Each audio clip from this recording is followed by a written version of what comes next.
Bonjour à toutes et bonjour à tous et bienvenue sur ce premier vrai épisode de Trop Bonne Trop Cool, le podcast des gens gentils. Pour ce premier épisode, j'ai le bonheur de recevoir ma co-host Léa qui va nous raconter un petit peu son histoire de gentille, qu'est-ce que c'est que la gentillesse pour elle, pourquoi est-ce qu'elle est gentille, qu'est-ce que ça lui fait dans sa vie d'être gentille.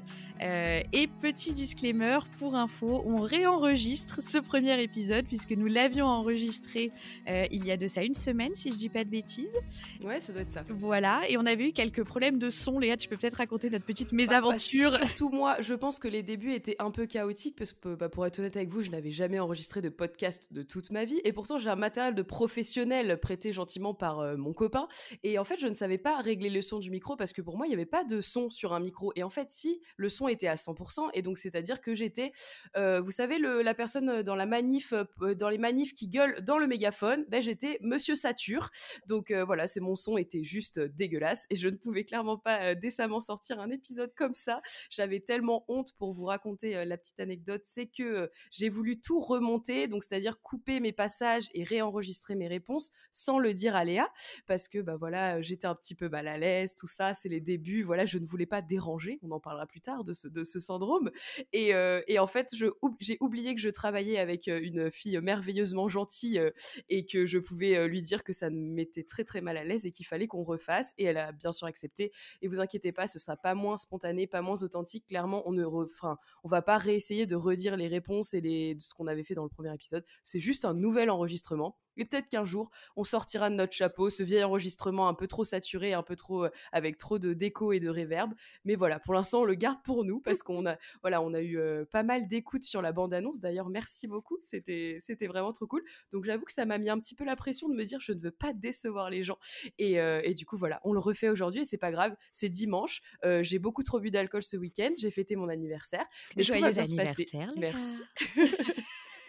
Oui, et puis vous avez maintenant des co-hosts qui sont en peignoir, donc ça va être d'autant plus spontané qu'on est très à la cool aujourd'hui finalement. Exactement. Tu vas voir, ça va être encore mieux que la première fois qu'on l'avait enregistré. 100% douceur, c'est-à-dire que nous sommes des doudous. Exactement, des gens gentils et tout doux.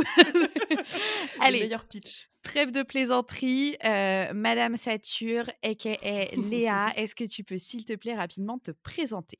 Oui, alors j'ai 29 ans, donc je m'appelle Léa. D'ailleurs, on a eu des retours, il va vraiment falloir qu'on se trouve des surnoms, parce que quand on aura des invités qui veulent nous interpeller, le double Léa pose problème, donc il va falloir se concerter pour se trouver des surnoms. J'habite à Lyon depuis maintenant plusieurs années, et maintenant je suis entrepreneur, donc j'ai monté ma micro-entreprise il y a 1 an et demi, et en fait je fais de la prestation de service, c'est pas très sexy dit comme ça, mais en gros j'aide les gens sur les réseaux sociaux à rayonner, notamment la marque Cuisseau. Je travaille avec Léa, c'est comme ça qu'on s'est rencontrés, et je l'aide sur son compte Instagram, je rédige, je fais un petit peu des bêtises en vidéo aussi, des choses comme ça. J'aime bien me mettre en scène, jouer des personnages, c'est vraiment mon caractère, authenticité. J'essaye de pas faire comme tout le monde et de pas rentrer dans des cases, donc voilà, c'est ma vie de gentil à mener, et c'est pas tous les jours facile, mine de rien. Et je confirme, si vous cherchez une freelance pour vous accompagner sur votre compte Insta et que vous voulez quelqu'un d'authentique, de fun, qui comprenne vraiment ce que vous faites, petite parenthèse promo, mais allez-y parce que c'est un bonheur de travailler avec Léa. Cet instant pub, je t'enverrai un chèque. Fin de parenthèse. Et avec le code Léa10, vous avez 10 posts Instagram. Non, allez, fin de parenthèse. Tu l'as dit direct, et c'est normal puisqu'on est sur Trop Bonne Trop Cool, que tu étais donc gentille et que tu devais travailler en étant gentille. Ça veut dire quoi pour toi, Léa, être gentille ? Déjà, c'est peut-être bizarre de s'auto-proclamer gentil, mais c'est les autres qui nous le font sentir qu'on a un caractère différent, et puis au fil des années, on se rend compte qu'on a quand même une suradaptation, une surempathie par rapport aux autres, et voilà, c'est pas pour être prétentieuse et dire que nous sommes fantastiques, c'est juste, on a plus d'empathie, c'est vraiment ça, de sensibilité, et c'est vraiment au quotidien, c'est mettre les besoins des autres avant les miens, c'est m'excuser d'être là, m'excuser de je veux pas déranger, notre grande phrase avec Léa, c'est pardon d'exister. Moi, je passe mon temps à m'excuser, mais je vous jure, c'est fatigant. Pour vous dire, ma première expérience à Paris, donc moi je suis quelqu'un plutôt de la province, comme disent les Parisiens, et quand je vais à Paris, je me fais bousculer, je passe mon temps à dire pardon, et ma sœur qui vit depuis plusieurs années, qui a un plus gros caractère que moi sur Paris, elle me dit mais arrête de t'excuser, t'excuser, Léa. En fait, la personne vient te bousculer, c'est toi qui dis pardon. Et donc ça, c'est vraiment, je pense, la meilleure définition de la gentillesse pour moi. C'est voilà, et maintenant j'essaye de moins le faire. Par exemple, je sais pas, j'ai fait, j'en sais rien, une bourde ou quelque chose où quelqu'un même est en retard, enfin voilà, j'ai pas d'exemple précis, mais juste je démarre toujours mes mails par désolé, pardon, et après j'efface. J'ai toujours ce réflexe-là de dire non mais arrête de dire pardon, arrête de t'excuser. Et ça prend, voilà, ça fait des années que j'essaye de plus le faire et ça prend du temps, on va pas se mentir. Apprendre à dire non aussi. Enfin voilà, la gentillesse, c'est plein de trucs. Éviter de se faire rouler dessus, notamment dans l'entrepreneuriat, c'est un milieu un peu business et où on a l'impression qu'il faut être un peu un requin pour réussir et que si t'écrases pas les autres, tu deviendras jamais quelqu'un, voilà, tu réussiras jamais dans la vie. Nous, avec Léa, on croit vraiment que au contraire, on peut être gentil, s'entourer de gentils et réussir en fait. Enfin, nous, c'est vraiment ça notre truc. Et moi, je pense que je suis beaucoup plus heureuse, même si je me fais rouler dessus par certaines personnes qui ont compris que j'étais gentille et qu'elles pouvaient un peu en abuser. Je pense que je suis beaucoup plus épanouie, beaucoup plus moi-même en fait. Comparé au salariat, par exemple, pour faire le parallèle à quand j'étais salariée, j'avais tendance à être quelqu'un d'autre, à toujours être, voilà, comme je disais, dans la suradaptation. Et en fait, j'ai cette faculté-là d'être un caméléon, mais par contre, à quel prix, quoi? Au bout d'un moment, on s'oublie, en fait. On n'est même plus nous-mêmes. Quand on est dedans, on s'en rend même pas compte. Et donc, ce truc-là, j'essaye de maintenant beaucoup plus m'écouter, beaucoup plus me dire, est-ce que je suis vraiment OK de faire ça? Est-ce que je le fais parce que je veux plaire aux autres? Est-ce que je le fais parce que ça me fait vraiment plaisir? Enfin, c'est des trucs un peu cons, peut-être un peu des problèmes de riches, mais j'ai ce truc-là d'introspection où je peux beaucoup plus me poser de questions. Je dis pas que c'est vraiment pas facile parce que c'est un peu les montagnes russes de toujours se poser des questions, on se remet beaucoup en question, on doute un peu de tout. Mais moi, en tout cas, dans mon caractère, ça me fait du bien d'avoir parfois cette prise de recul, d'accueillir un peu plus le truc, de dire bon ok, là je vais pas bien, pourquoi je vais pas bien, voilà, j'essaye de plus analyser la situation. Et je pense qu'en tant que gentil, de se protéger un peu plus, de penser un peu plus à soi. Et voilà, c'était une réponse beaucoup trop longue pour la question, mais c'est des sujets vraiment qui me passionnent et je trouve qu'on n'en parle pas assez. T'as complètement raison et on va décortiquer ta grande réponse, c'est promis. La première chose sur laquelle j'ai envie de rebondir, c'est que du coup, quand je te demande qu'est-ce que c'est d'être gentil, j'ai l'impression que tu le définis comme quelque chose d'assez négatif ou en tout cas d'handicapant. Est-ce que tu aurais un exemple de situation où ça t'aurait, par exemple, porté préjudice, ton côté gentil? En fait, c'est que je suis trop enthousiaste, pardon, et un peu ma naïveté, un peu, donc je suis un peu du genre, le genre de personne où on vient me proposer un projet et en fait tout de suite je dis oui, tout de suite je suis hyper emballée, tout de suite et puis après avec du recul, je regrette ou peut-être j'aurais pas dû le faire comme ça, voilà. Et en fait, j'ai l'impression que si je ne m'engage pas tout de suite, que ce soit, même dans des relations amicales, ton cercle proche, ton boulot ou quoi, si on me propose quelque chose et que je parais pas emballée, tout ça, j'ai l'impression que les gens ils vont être déçus de moi. Donc peut-être que je réagis un peu trop intensément et après avec du recul je me dis mais pourquoi j'ai dit oui, pourquoi est-ce que j'ai vraiment envie d'y aller, pourquoi j'accepte vraiment ce contrat. Et ça c'est un truc que j'essaye de soigner, c'est ok, je garde mon enthousiasme, mais par contre je me laisse toujours une porte de sortie en mode ok, ça m'emballe grave, par contre maintenant j'essaye, même si j'arrive pas à le faire, c'est un exercice que je me force, mais de dire je suis grave emballée et je dis oui, mais peut-être qu'il faut quand même que je réfléchisse un petit peu. Et en fait, si je dis ça, j'ai l'impression que les gens vont être grave déçus. Et en fait, je sais pas. C'est des trucs c'est des mécaniques que mon cerveau fait, des galipettes. Enfin voilà, c'est pas moi qui contrôle mon cerveau à ces moments-là. Et donc, c'est des mécaniques que j'essaye de désamorcer, mais ça prend du temps et j'ai tendance à le faire naturellement. Alors que si moi, je propose un projet à quelqu'un et que la personne me dit, bah ouais, ça a l'air grave cool, mais j'ai besoin de réfléchir, j'ai besoin de, voilà, limite ça me rassurerait parce que je me dis la personne elle est posée, et moi je fonctionne je fonctionne à l'inverse et c'est un peu c'est ma façon de penser à moi et que je sais différente des autres. Enfin clairement, il y a pas de secret. Du coup, j'ai une question qui me vient. Est-ce que tu penses que, cette difficulté à prendre le temps de réfléchir, à oser dire ce que tu as envie de dire, à voir si vraiment ça te fait plaisir à toi ou en fait si ça te fait plaisir de faire plaisir à l'autre, est-ce que tu penses que c'est plus ou moins difficile quand tu connais déjà les gens et que les gens t'ont déjà identifiée comme gentille? Ouais, bah, ça, c'est vraiment enfin, c'est un syndrome, bah, ça se dit beaucoup people pleaser. En gros, c'est faire plaisir à l'autre avant de se faire plaisir à soi et clairement, le fait, d'avoir déjà de l'affect avec la personne, c'est encore plus difficile parce que, bah, déjà, en effet, elle sait que je suis gentille et il y a un truc, si un jour, bah, on en parle souvent avec toi, mais si un jour on tape du poing sur la table, alors que les gens ont toujours l'habitude qu'on dise oui, qu'on soit hyper arrangeante, qu'on soit enfin, hyper enthousiaste tout le temps, beh, j'ai peur, en fait, que les gens ne comprennent pas et limite, je me suis moi-même enfermée dans ce rôle-là, d'être tout le temps partante pour tout et si un jour je dis non, bah, les gens ils vont pas comprendre. Donc c'est vrai que c'est un peu l'arroseur arrosé de dire bah voilà, je suis quelqu'un d'enthousiasme, j'aime vraiment plein de trucs différents et du coup je suis hyper curieuse, je m'intéresse à plein de trucs, mais par contre je me suis enfermée dans ce truc-là que les mauvais jours, bah, limite je me force un peu à être bah, de bonne humeur, des trucs comme ça. Après l'avantage avec l'entrepreneuriat comparé au salariat, c'est qu'il y a des jours où je peux faire mon ours et ne voir personne. Et ça, je vous jure que ça change tout. Parce que quand tu es salarié, j'avais ce truc-là de faire semblant. Et ça, moi, ça me coûte, mais ça me coûte énormément faire semblant d'être contente d'être là, faire semblant de travailler, faire semblant de s'intéresser et tout. Alors que bah là, quand tu es à ton compte, tu as un peu ce luxe-là de pouvoir un peu te refermer sur toi-même, te rouler en boule sous ton plaid et attendre que ça passe. Et normalement, personne te demande trop justement de faire semblant et de forcer. Et du coup, ça, j'avoue que je le vis beaucoup mieux. En tout cas, ça me coûte moins parce que ce truc-là, c'est un peu hypocrite, moi, je trouve. J'étais un peu hypocrite quand j'étais salariée. De toujours faire semblant, ça, ouais, c'est vraiment un truc où je suis vraiment pas à l'aise. Je rebondis tout de suite sur l'hypocrisie parce que j'avais une question qui me venait en t'entendant. Est-ce que l'enthousiasme que tu as, donc on te présente un projet, tu dis ah mais c'est trop cool, génial machin. Est-ce que tu penses qu'il est sincère parce que le projet t'intéresse, c'est juste que tu prends pas le temps sur le moment de te dire en fait est-ce que ça va rentrer dans mon emploi du temps? Est-ce que je vais réussir à le faire? Parce que tu veux tout faire, parce que tu as cette boulimie, cette curiosité d'avoir envie de faire des choses?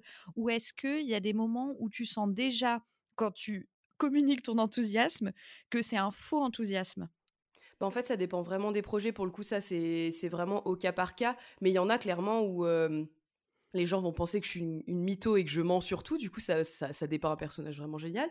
Mais en gros, C'est faux, elle est super. voilà, c'est ça. Mais oui, il y a des trucs où en plus, moi, je dis que je suis grave emballée et j'ai des signaux un peu, pas corporels, mais j'ai des trucs, un peu des alertes où je me dis, ça a l'air bien, mais. Et je l'ai très vite, ce genre de truc. Mais en fait, enfin, une fois que je me suis engagée, une fois que c'est dit, une fois que c'est fait, je suis incapable de revenir en arrière. Enfin, clairement, déjà, je suis pas une personne qui arrive à dire non, mais une personne qui dit oui puis dit non, c'est juste, pour moi, c'est impossible. C'est vraiment impossible. Donc si, bien sûr, il y a des alertes, il y a des trucs où je me dis ah, je pense que je vais me faire avoir, mais tant pis, je vais y aller quand même. Et il y a voilà, en fait, une fois que je m'engage, je pense que je suis trop honnête sur ce genre de trucs. Et comme j'aime pas décevoir, bah je me dis tant pis, bah ça va peut-être être un peu chiant, mais je vais le faire. C'est pas la mer à boire. Enfin, tu vois, Mmh, j'essaye de mmh me mh. rassurer aussi. Mais si, clairement, il y a des trucs où je le sens pas dès le départ. Et en plus, il faut écouter son intuition parce que quand les trucs, je les sens pas dès le départ, ça se passe rarement bien, pour être honnête. Et après, tu t'en veux parce que depuis le départ, tu Exactement, l'avais le red flag. exactement, c'est exactement ça. Mais voilà, c'est ces petits trucs-là que je pense que plus on vieillira, ou enfin plus on mûrira en tout cas, plus on arrivera à s'écouter et à être un peu plus honnête. Après, là, moi, je me suis lancée il y a 1 an et demi à mon compte pour rester dans le cadre de l'entrepreneuriat. Après, on s'adresse à tout le monde, mais c'est que j'avais un peu cette peur du manque. Et quand on se lance à son compte, on n'a pas vraiment de filet de sécurité. Et du coup, bah, j'avais tendance à dire oui à tout. Là, je le fais de moins en moins et franchement, je m'en remercie. Mais on a l'appel du gain. Enfin, mine de rien, on veut que notre business il soit rentable. Et du coup, bah, peut-être que je me suis contraint à dire oui à des trucs qui maintenant, avec du recul, enfin, là, à l'instant T, si on me le proposait, je dirais non. Mais voilà, c'est une question d'argent, c'est une question Bien sûr. de légitimité et de faire vivre mon business. J'avais vraiment besoin de me prouver que ça pouvait fonctionner aussi, quoi. Bien sûr, et je pense qu'il y a pas à culpabiliser, tu vois, de parfois faire des choses parce qu'on a besoin de faire rentrer des sous dans la caisse, Mm. parce que tu lances ton business et qu'il faut quand même manger et payer ton loyer. Enfin, il y a pas à culpabiliser de tout ça. Moi, je sens beaucoup de peur dans ce que tu dis de décevoir les autres, soit en disant non tout de suite, soit, et vraiment, je connais très bien cette peur, dire non après avoir dit oui. Est-ce que tu serais capable de me donner une situation, un moment, un souvenir où quelqu'un t'en a voulu de dire non? Soit de dire non dès le début, soit de dire non après avoir dit oui? Ou est-ce que c'est une peut-être fausse peur qu'on s'invente? Bah, je pense que c'est clairement une fausse peur. Et puis en fait, c'est comme moi, je suis quelqu'un d'entière et du coup, c'est vrai que si quelqu'un me dit oui et me dit non après, je le dirai pas, mais moi, je vais être déçue. C'est un truc que j'interprète comme bah, elle m'avait dit oui et finalement, enfin, c'est un truc qui moi me déçoit. Ça, c'est un truc que je peux pas contrôler, c'est mon comportement à moi. Et donc, comme moi, je projette ça sur les autres, j'ai tendance à beaucoup hypothétiser justement Mmh. ce que pensent les autres et penser que comme moi, je pense comme ça ils font la même chose de l'autre côté, alors que c'est rarement vrai. Enfin, en tout cas, dans mon cas, je sais que voilà, j'ai des peurs irrationnelles que je peux pas calmer. Enfin, j'ai des trucs qu'il y a plein de gens qui se posent pas autant de questions que moi. Et enfin, ça, c'est des trucs, j'en parle de temps en temps avec ma sœur. Et ma sœur, on n'a pas du tout le même caractère. Et c'est rigolo parce qu'à un moment donné, je sais plus, je lui dis une phrase en disant ouais, non, mais là, je réfléchis à machin. Elle me fait non, mais de toute façon, Léa, tu t'es toujours posé trop de questions. Depuis que t'es toute petite, tu remets tout en question, tout en cause, tu te poses trop de questions. Alors que ma sœur, c'est le truc tranquille. Ouais, bah on verra, il y a pas de. Et moi, c'est vrai que je me pose trop de questions, mais j'essaye de dire à mon cerveau, arrête, là, c'est pas possible. Mais en fait, ça ne fonctionne pas. Bizarrement, je n'ai pas réussi en tout cas à trouver le petit truc qui le fait s'arrêter. Oui, puis c'est bien connu quand tu dis à ton cerveau de pas penser à une voiture rouge, il pense à une voiture rouge. Ah bah Donc, exactement. Ou le truc de t'essayes de t'endormir, de dire allez là ça suffit parce que moi mmh. j'ai cette faculté à m'endormir et à créer des choses parce que comme j'ai un métier créatif, bah c'est où je suis le plus productif, c'est en m'endormant. Donc je m'endors et je réfléchis à des ça je pourrais faire une vidéo, ça pourrait faire un truc machin. Et t'as beau dire à ton cerveau bah arrête en fait de Mmh. réfléchir maintenant, c'est pas le moment. Bah c'est encore pire. Donc là tu vois c'est pareil la dynamique de dire à ton cerveau arrête de te poser des questions, vas-y fonce. Bah non, enfin ça marche pas malheureusement. Enfin en tout cas si vous avez la recette secrète à ça, donnez-la moi s'il vous plaît. Vraiment. Vous pourrez l'envoyer à léa@larecette.com. La recette magique de faire arrêter son cerveau.com. Je vais te poser une question brute de décoffrage parce que j'ai pas Vas-y. envie, de la tourner dans tous les sens. Est-ce que tu penses que les gentils manquent de confiance en eux? Ah bah moi clairement enfin pour en avoir discuté avec enfin là en ce moment j'ai une psy pour en discuter avec des gens même un peu externes à ma situation et quand j'explique bien sûr que c'est un manque de confiance en soi enfin 100%.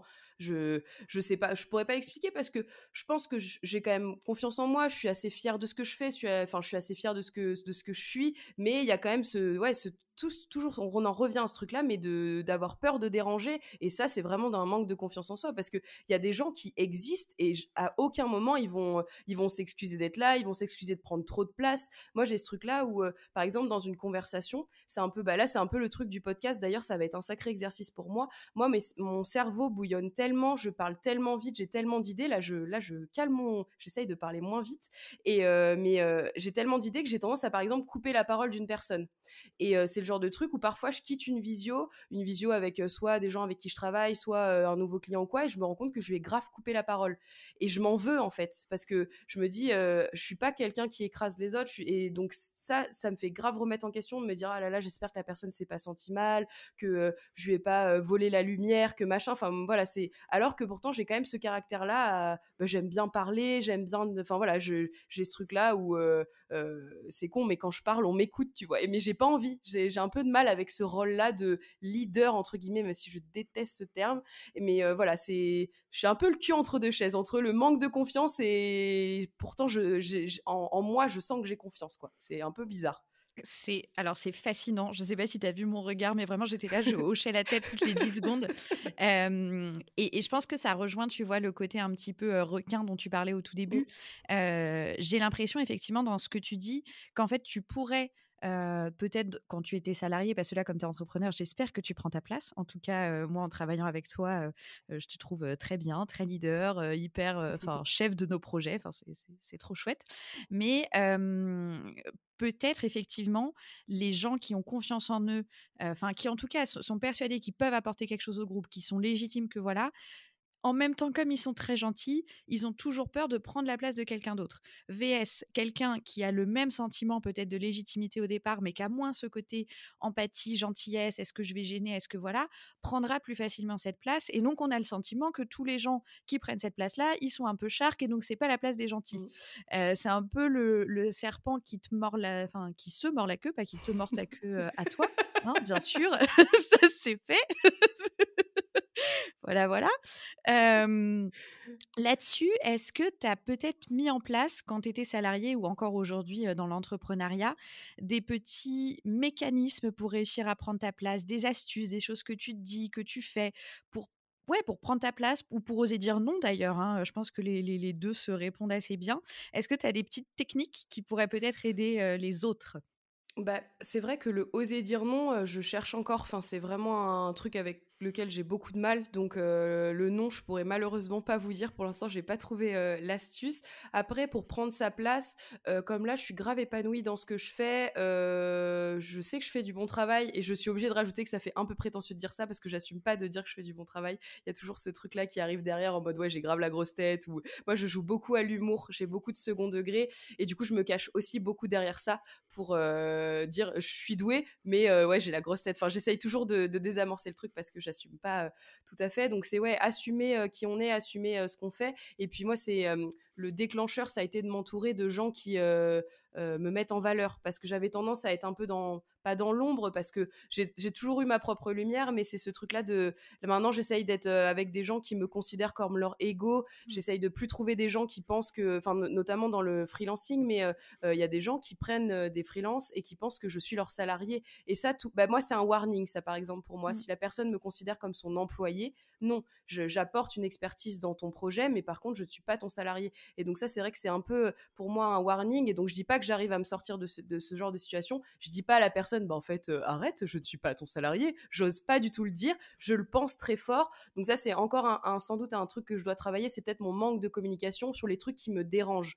Par exemple, si quelqu'un dit quelque chose qui ne me plaît pas, ben, j'oserais jamais le dire. C'est un Mmh. peu le truc de la cocotte minute où j'emmagasine, et attention, ne soyez pas là quand ça explose. Tu vois, c'est vraiment ça. Donc là, j'essaye petit à petit d'apprendre à dire tout de suite quand il y a quelque chose qui me déplaît. Et en plus, ça, c'est beaucoup plus sain parce que ça désamorce tout de suite la situation. Alors que moi, j'ai tendance, comme je dis, à emmagasiner le truc et du coup à en faire des montagnes. Alors que si tout de suite j'avais dit à la personne, bah non, en fait, ça me plaît pas, moi je fonctionne pas comme ça. Et en fait, bah, pour l'instant, c'est des trucs que j'ai encore un peu de mal à faire, mais j'y travaille et ça va, voilà, ça prend du temps. On peut pas tout révolutionner du jour au lendemain. Et puis pour mon petit corps, ça serait beaucoup trop traumatisant, ça me sortirait beaucoup trop de ce que je connais et de ce que où je suis à l'aise. Donc voilà, c'est des trucs que je me dis de plus en plus, mais le meilleur conseil que je peux donner, c'est assumer et être sûr de ce que vous dites et sûr de ce que vous faites et pas tout remettre en question parce que les autres vous remettent en question. Moi, c'est ce que j'essaye de faire quand quelqu'un me dit « Ah, ben moi, j'aurais pas fait comme ça ». J'essaye d'avoir toujours ce déclic-là de dire « Bah ouais, j'entends que t'aurais peut-être pas fait comme ça, mais par contre, moi, je t'explique pourquoi j'ai fait comme ça ». Et tu vois, j'essaye toujours de le... Mais c'est voilà, c'est du travail, c'est vraiment beaucoup de travail sur moi-même.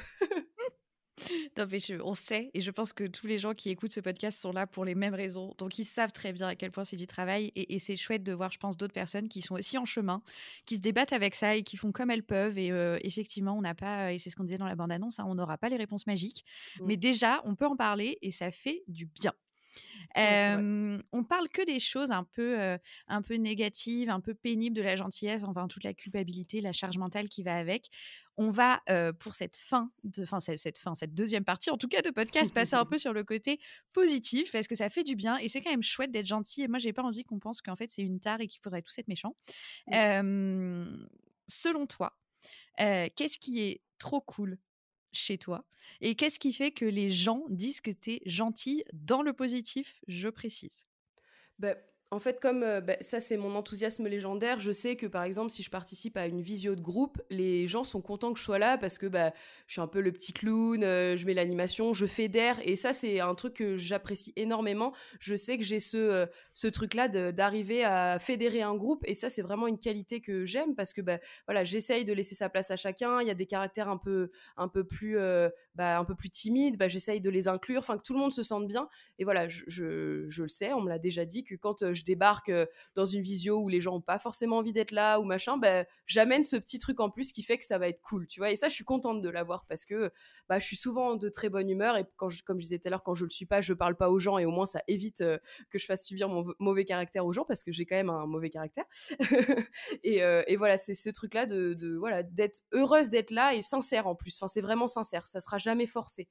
C'est si par exemple maintenant bah, j'ai le luxe de pouvoir le faire, mais si j'ai une visio ou un rendez-vous quelque chose et que je ne suis pas bien, je vais le décaler et ça c'est le luxe que je peux me payer en étant à mon compte, mais je veux pas me forcer d'être contente d'être là. Clairement, je veux plus le faire. Donc c'est une de mes qualités en tout cas, je pense.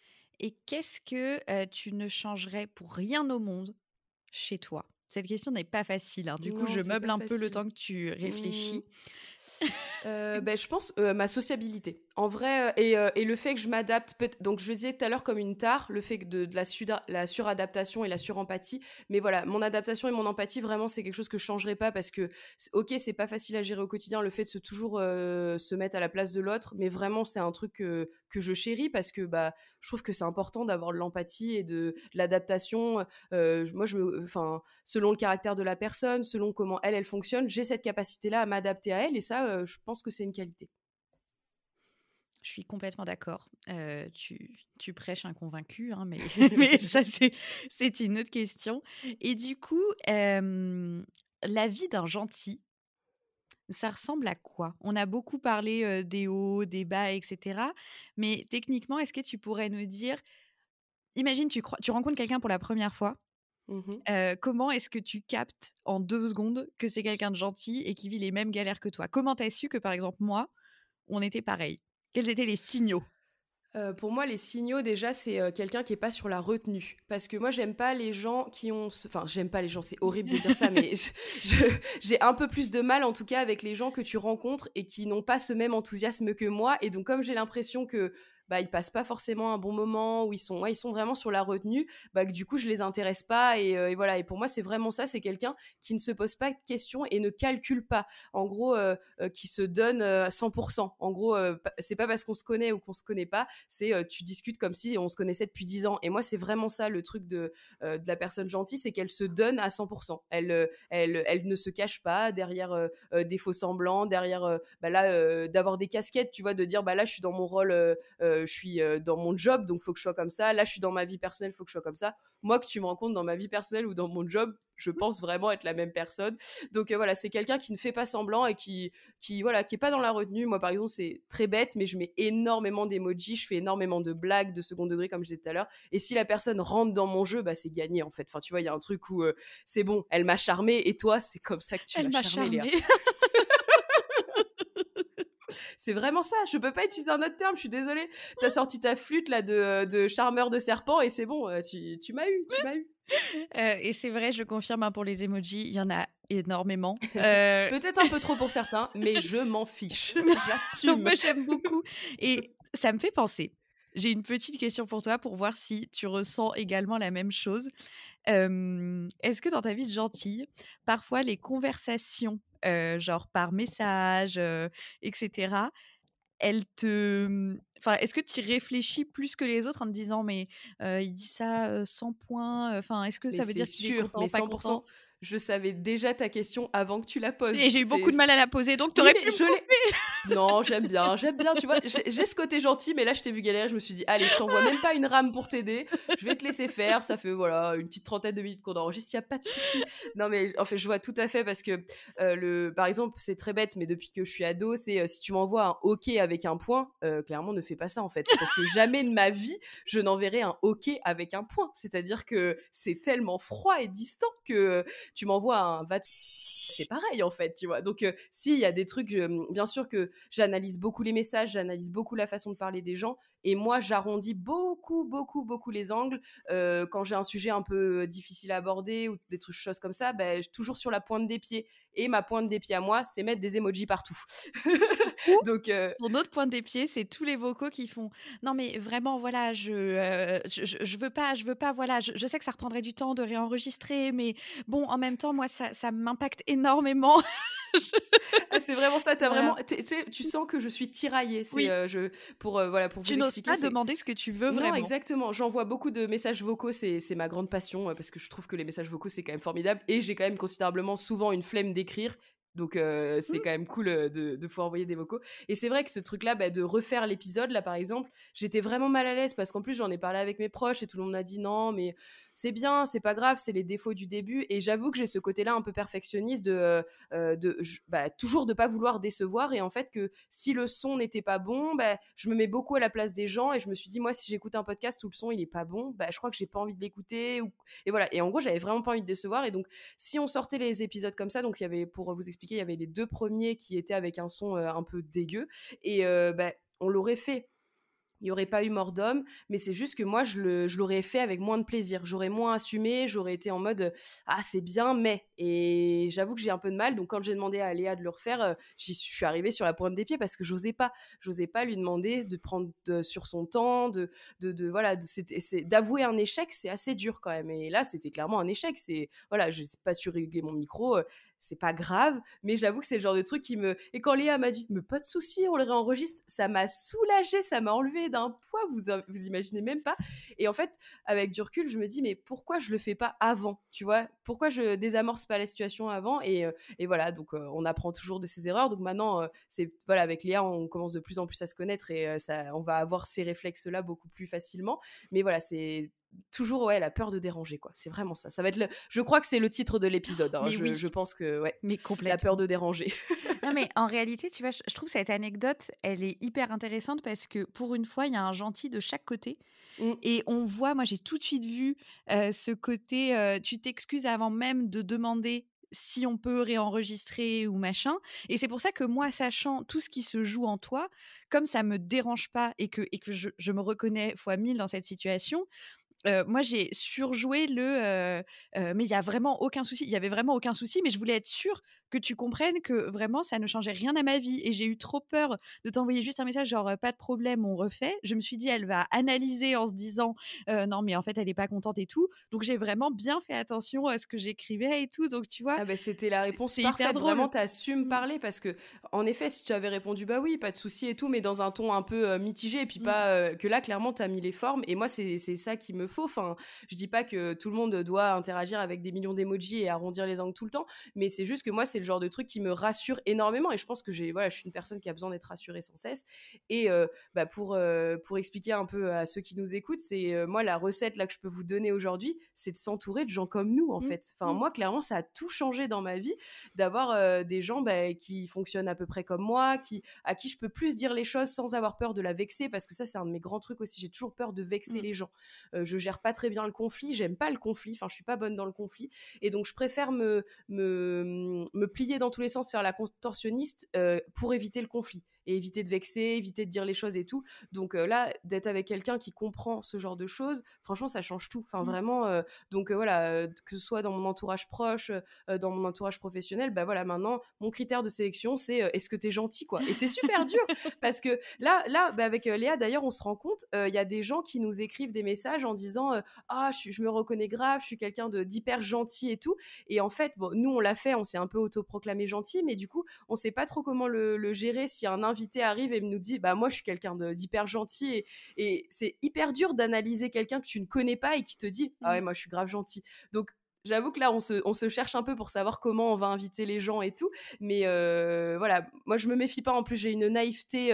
Vous pouvez me faire croire mondes et merveilles. Je suis quelqu'un de très naïve. Donc, si tu me dis que t'es gentil, clairement, je te croirai 100%. Donc voilà, on va essayer de pas se faire avoir et pas de recevoir des faux gentils. Ça va être notre grand défi. Ou alors, recevoir des faux gentils et demander pourquoi ils font semblant d'être gentils. Oui, peut-être qu'il y a aussi un truc qui fait que c'est cool de faire croire que t'es cool. Et du coup, il y a peut-être aussi un sujet à expliquer, à voir comment on peut le traiter.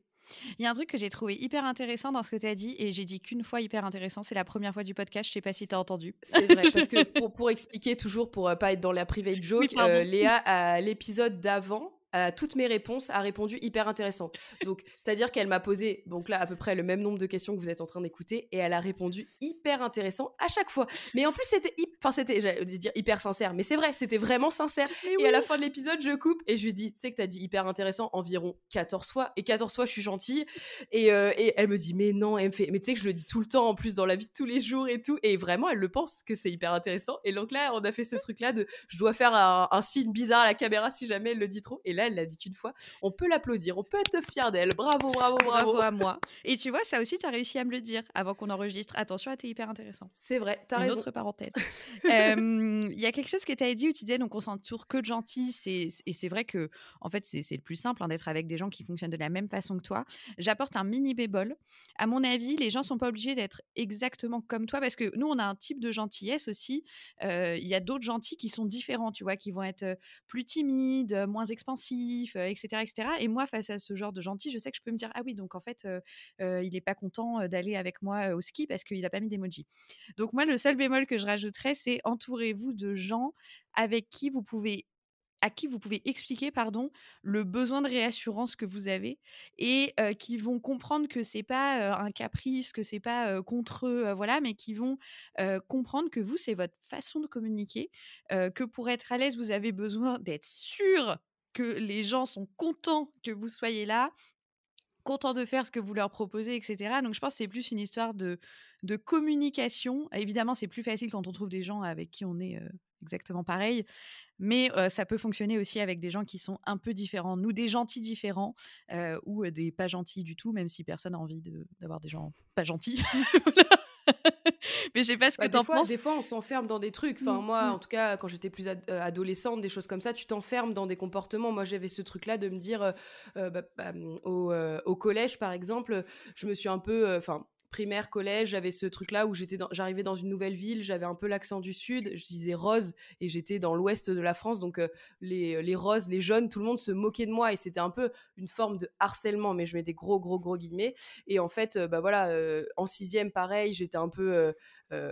pas très bien traitée par les autres, et en fait j'ai eu ce truc là de survie de me dire ok, bah là on veut faire ça, bah en fait je vais me mettre dans une autre position, c'est moi qui vais maltraiter les autres. Et en fait je suis devenue la fille ultra populaire du collège que je me croiserais à l'heure actuelle, je me détesterais, mais en fait j'étais un peu obligée pour survivre parmi ce truc là. Donc de ma cinquième à ma troisième, j'ai été obligée en fait de m'enfermer dans un rôle de fille pas très sympa, populaire, qui se moque un peu des autres, qui machin, alors que c'est vraiment, vraiment, vraiment pas mon caractère. Je pense que ça m'a vraiment coûté. Mais je crois que j'étais obligée, en fait, sinon c'était moi qu'on insultait, qu'on machin, et donc bah voilà, au bout d'un moment c'est soit t'es bully, soit tu te fais bully, et franchement c'était vraiment pas cool cette période là. Et j'ai eu quand même ce déclic là de me dire ok, bah là je me suis entourée de gens pas très bons pour moi, qui m'ont influencé dans le mauvais sens, parce que je suis quelqu'un de très influençable. Et au lycée, je me suis dit que je voulais pas aller dans mon lycée de secteur, j'ai voulu sortir de ce truc là et prendre un autre lycée. J'ai pris latin exprès pour pas aller dans le lycée de tous les autres néfastes pour ma vie. Et du coup j'ai changé, je suis redevenue quelqu'un de normal, quelqu'un qu'on remarque pas forcément. Et en fait je me suis bien plus adaptée au lycée qu'au collège. Et voilà, donc juste pour dire que s'entourer aussi de bonnes personnes, de toute façon vous le sentez si c'est des bonnes personnes pour vous ou pas, mais malheureusement parfois on reste coincé dans une situation qui est pas évidente, et ça prend des fois pas mal d'années avant de s'en sortir et se rendre compte que c'est pas bon pour nous, mais c'est pas grave, enfin, ça arrive à tout le monde. Et voilà, faut juste toujours se remettre en question, se reposer la question, est-ce que je suis vraiment heureuse, est-ce que j'apprécie vraiment être avec ces gens et tout ça. Donc voilà, entourez-vous de gens gentils, et pas trop gentils, parce qu'avec Léa, c'est-à-dire qu'on se pose des questions sur tu veux faire comment, tu veux aller où, tu machin. Le comme tu veux, je pense qu'on se le dit approximativement 107 fois par jour. Le comme tu veux, c'est vraiment la pire réponse. C'est qu'en gros, on n'assume tellement pas. En plus, je pense que à l'intérieur de nous, on a le truc qu'on aimerait faire, et on dit comme tu veux. En plus, ce qui est terrible, c'est qu'on est toujours d'accord, donc il suffirait qu'une donne la réponse et l'autre dirait exactement. Mais grave, moi, en plus, grave, tu me dis, on fait ça, on va là, on écrit ça, on machin, mais let's go. C'est juste que nous, on a ce truc-là d'abord, on dit comme tu veux, et après, ça prend beaucoup plus de temps qu'avec une personne qui prendrait le lead sur l'autre, de dire, bah oui, bah on fait comme ci, on fait comme ça, et moi, je dirais, ok, pas de souci. Et c'est juste que voilà, le comme tu veux, c'est notre tard, mais c'est pas grave. Ouais, mais tu vois, je pense que c'est parce que les gentils, c'est ce que tu disais tout à l'heure, ils ont toujours peur de forcer les gens dans une mauvaise direction parce qu'eux-mêmes ont tellement été forcés dans des directions qu'ils veulent pas prendre que bah, on veut toujours s'assurer que vraiment... Alors, les gentils et le consentement, je pense que c'est une histoire d'amour, mais genre fusionnelle. Vraiment, c'est ce que tu veux, t'as dit oui, t'es OK, t'es sûr, hein, parce que sinon... T'as le droit de changer d'avis, il n'y a pas de voilà. souci, hein, tu fais vraiment comme tu veux. C'est ça, je te laisse le temps de réfléchir. Ouais, mais c'est pas grave, c'est juste, voilà, faut éviter de tomber sur des gens qui en abusent, en Mmh. fait, de tout ça. Parce que, malheureusement, il y a des gens qui le sentent venir, qu'on est foncièrement gentil et que si on dit comme tu veux, bah, l'autre va se dire, bah, c'est bon, là, j'ai un champ libre devant moi, elle m'a dit comme tu veux. Donc, bah, après, une fois que c'est fait, quoi. Et voilà, éviter d'être avec des gens qui en abusent. Et enfin, voilà, moi, j'ai tout type de personnes dans mon entourage et j'espère, en tout cas, ne pas avoir de gens qui en abusent. Et voilà, et au pire, au bout d'un moment, tu fais un tri de toute façon. Mmh. Plus tu vieillis, plus tu fais un tri. Moi, avant, j'étais quelqu'un qui avait beaucoup trop d'amis, mais c'était un peu des faux amis, tu vois. C'était un peu le truc juste de dire, bah, ok, je suis bien entourée et tout. Et après, une fois que tu vieillis un peu, tu rentres dans la vie active. Clairement, moi, mes bons amis, ils se comptent sur les doigts de deux mains. Enfin, tu vois, et sur mes 10 doigts, c'est tout, quoi. Là, tu vois, en fêtant mon anniversaire ce week-end, j'ai un petit groupe de 10 personnes et enfin, ça suffit, tu vois. Et il en faut pas des milliards de plus, alors qu'il y a d'autres gens qui ont besoin d'être toujours dans cette opulence, d'avoir beaucoup de relations, beaucoup d'amis, alors que moi, je sais que c'est pas forcément ce qu'il me faut, parce que du coup, je crée des relations qui sont pas forcément bonnes pour moi. Oui, et dans lesquels tu t'investis énormément pour des retours qui sont peut-être pas à la hauteur, puisque tu es peut-être un para-ami pour cette personne. Toi, tu sais que c'est ton para-ami, mais tu lui donnes tout comme si demain, il allait te donner un rein, quoi. Ouais, c'est vraiment ça, c'est un peu le truc du parasite, ça. Tu sais, c'est les gens qui se nourrissent un peu des autres, et tu le sens de toute façon que la personne se nourrit de toi et qu'il y a rien en retour. Donc moi, c'est comme tu me demandais tout à l'heure un peu les alertes. Ça, clairement, maintenant, je le vois. Quand je donne énormément et que j'ai pas le truc en retour, que ce soit en amitié, en amour, dans le travail, enfin, si je donne et qu'il n'y a pas en retour, au bout d'un moment, je m'épuise, je m'essouffle et j'arrête. Et du coup, maintenant, j'essaye de m'arrêter bien avant, parce que avant ça pouvait prendre des mois, des années avant que je comprenne que c'était pas bon pour moi. Donc c'est juste, voilà, se dire, j'ai fait moi j'ai vraiment l'amour du mimétisme. En gros, si je me comporte comme ça, j'attends que la personne se comporte comme ça, et au bout d'un moment tu t'en rends compte que ça ne fonctionne pas. Par exemple, des gens qui arrivent toujours en retard, toi t'es toujours en avance. Des gens qui te font attendre et qui s'excusent pas. Des gens, enfin, qui te remercient jamais, ou enfin voilà. Et petit à petit, en fait, tu t'en rends compte du type de personne que c'est, et que c'est pas ta façon à toi de fonctionner. C'est hyper intéressant. Deuxième fois. J'ai Ça pas va, pu ça va. m'empêcher, j'ai pas pu m'empêcher. Non, mais top. On arrive à la fin de ce premier épisode. Oui. Est-ce que tu as un dernier mot pour conclure? Est-ce qu'il y a quelque chose qu'on n'aurait pas dit et qui te semble hyper important à dire? Et puis après, j'ai une petite dernière question pour toi. Ouais, je sais pas, je pense que j'espère que les gens vont pas assimiler ça à de la psychologie de comptoir. On n'essaye pas de donner des clés, enfin, tu vois, on est juste deux filles devant un micro, on a un peu envie de propager notre parole, mais en aucun cas on veut se placer au-dessus des autres ou quoi que ce soit. C'est juste notre expérience à nous. Va-t-elle Et arrêter de là, s'excuser? pardon d'exister.